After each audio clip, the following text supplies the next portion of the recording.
আসসালামু আলাইকুম রহমতুল্লাহ। বিসমিল্লাহির রহমানির রহিম। আজকে আমাদের আংশিক অভিধানের দুই নম্বর রুল হলো আমাদের জন্য, আর বইয়ের ক্ষেত্রে হলো 3 নম্বর রুল। ঠিক আছে, মানে গ বা 3 নম্বর রুল।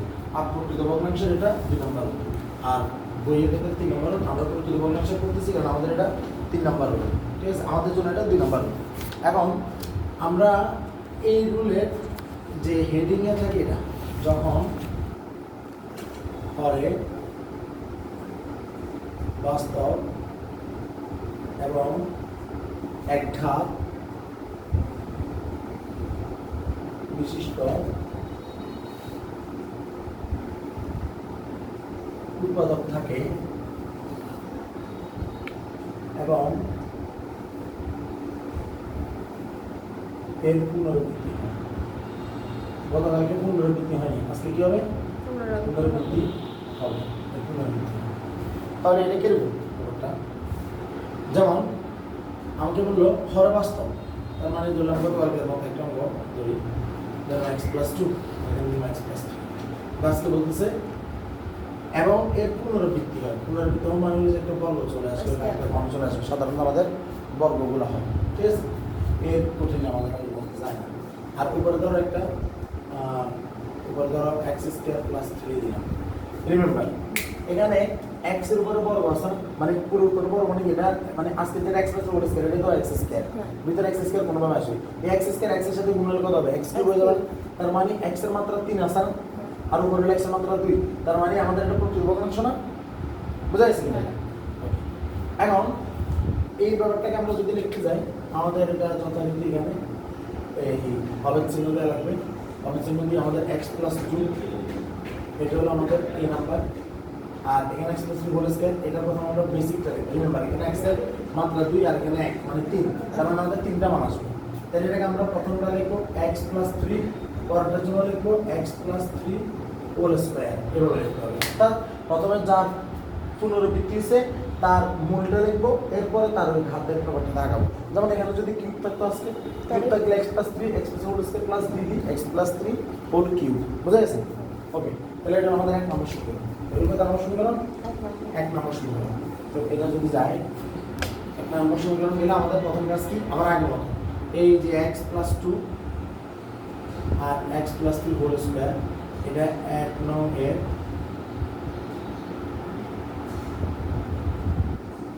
পাশে গুণ করব। তো গুণ করলে কি হবে? এখান থেকে পাওয়া যাবে x² + 3। এখানে এর সাথে x+2 বাদ যাবে, থাকবে কত? x+3² b এর সাথে x+3 একটা যাবে, আটটা রয়ে যাবে না? তার মানে x+2 আর কত? x+ কত? 3। আর c এর ক্ষেত্রে x+2। হ্যাঁ, এখন এটাকে দেবো আমরা যথারীতি আগে মতো 2 নম্বর সমীকরণ। কিন্তু ঘটনা হলো এখানে আমরা যেটা আমরা এখন 0 মিলে এখানে -3 বসালে এর মান 0 হবে, b এর মানও 0 হবে, c এর মান পাওয়া যাবে। আমরা যদি এখন x এর মান -2 বসাই তাহলে c এর মান 0 হবে, b এর মান 0 হবে, এর মান পাওয়া যাবে। কিন্তু আমাদের তো 0 করানো শেষ, আর তো নাই। কিন্তু আমাদের মান তো বাইরে হচ্ছে এই যে এর মান আর c এর মান পর্যায়ক্রমে, কিন্তু b এর মান তো বাইরে হয় না। তাহলে দেখা যাচ্ছে যে 0 করে আমাদের এখানে 3টার ভিতরে সর্বোচ্চ 2টা মান বের করা যাচ্ছে। একটা মান এখনো পর্যন্ত কি সমাধানযোগ্য নয়। তার মানে এই অঙ্ক, অর্থাৎ জবাই থেকে তুমি দেখবে যে পুনরাবৃত্তি শুরু হয়েছে, সেটা ভিতরে হোক, মানে ভিতরে যদি দ্বিঘাত হয় তাহলে হবে, আবার সেটা যদি বাইরে যদি এরকম 2-3ও থাকে তাহলেও হবে, যে এদের এখানে দেখা যাবে যে কোনো না কোনোভাবে মান কি থাকবে, আমাদের মানে সমাধান বের করা সম্ভব হবে না আগের নিয়মে। তার মানে আমাদেরকে আগের নিয়মটাকেও রাখতে হবে, নতুন একটা নিয়মও চাইতে হবে। ঠিক আছে, এই কারণে আমরা 2 নম্বর লাইনটাকে আরো এলাবোরেট করবো। ঠিক আছে, তাহলে এটা এই 2 নম্বর সমীকরণটাকে আরো এলাবোরেট করবো। কিভাবে করবো? যেটা x² + 3 জানলা রাখবো, এখানে a আর x+3² কে আমরা x² প্লাস যে 2 গুণ x প্লাস কত plus b square into 3 plus 3² এটা রাখবো, প্লাস b আর এখানে x এর সাথে গুণ হলে x² প্লাস 3x আর 2 এটা প্লাস 2x প্লাস 3 গুণ কত 6 প্লাস cx প্লাস কত 2c। এটা যদি আমরা আরো লিখি এক্স স্কয়ার প্লাস 3 ও এখানে ওদের পাস না দিতে হবে প্লাস 3 আর এখানে হলো a x স্কয়ার প্লাস 3 হলো 6 6x তাহলে হলো 6 8x প্লাস 3 স্কয়ার মানে তো 9 আর হলো কত এটা কি হবে 9 বুঝা গেছে না এটা বুঝা গেছে না হ্যাঁ আর x স্কয়ারের সাথে এখানে b গুণ হবে তাহলে bx স্কয়ার এখানে 3 এর দিয়ে 5x 5x এর b সাথে গুণ হলে কত হবে 5bx আর হলো কত 6b প্লাস cx প্লাস কত 2c এই যে এটা আমরা যে লিখলাম এটা কিন্তু আমরা এখন 2 নম্বর সমীকরণ কত নম্বর সমীকরণ সরি 3 নম্বর সমীকরণ কত নাম্বার 3 নাম্বার এখন আমাদের কাজ হলো প্রথমে 0 মিলিয়ে যা বের করতে পারে তা বের করব 2 নম্বর সমীকরণ থেকে তাহলে 2 নম্বর সমীকরণে 0 বের হবে কে আমরা এখন 2 নম্বর সমীকরণ 2 নম্বর সমীকরণে 2 নম্বর সমীকরণে আমরা যদি x এর মান 3 বসাই সরি -3 বসাই x এর মান যদি -3 বসাই 3 নং x এর মান -3 বসালে এটা কত হবে -3 হোল স্কয়ার প্লাস 3 এখন কিন্তু আর অবেদ চিহ্ন দেওয়া যাবে না দুইটা দিতে হবে রিমেম্বার এটা 0 হবে না তাহলে এটা লিখবো না এটাও 0 হবে না এটাও লিখবো না জাস্ট যার মানটা আসবে সেটা লিখবো c ইনটু -3 প্লাস 2 আয়তনের ক্ষেত্রে এত বেশি লাইন লেখা দরকার নেই অপ্রয়োজনীয় 9 যোগ 3 আর এটা কত c হলো -1 না সুতরাং c যোগ কত 9 দিন 12 না কিন্তু c এর মাইনাস আছে তাহলে মাইনাস থেকে চলে গেল কত -12 বুঝা গেছে আমরা মাইনাস এর উপরে c মান বের করছি এবার হলো x এর মান কত বের করতে হবে এবার x এর মান কত বসাবো -2 আবার 2 নং সমীকরণে